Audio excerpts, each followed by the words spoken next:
அன்பு உறவுகளுக்கு அன்பான வணக்கங்கள்.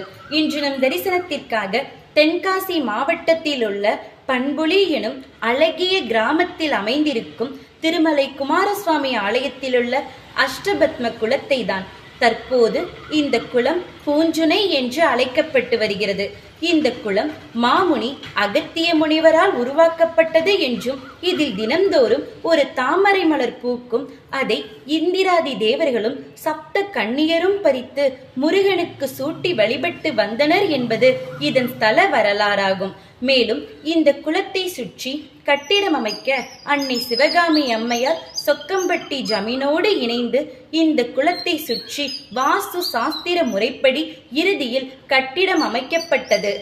மேலும் இந்த குளத்தின் இன்றும் என்ன அதிசயம் என்றால், கடும் கோடையிலும் கூட வற்றாத நீருற்றாக இந்த சுனை விளங்குகிறது.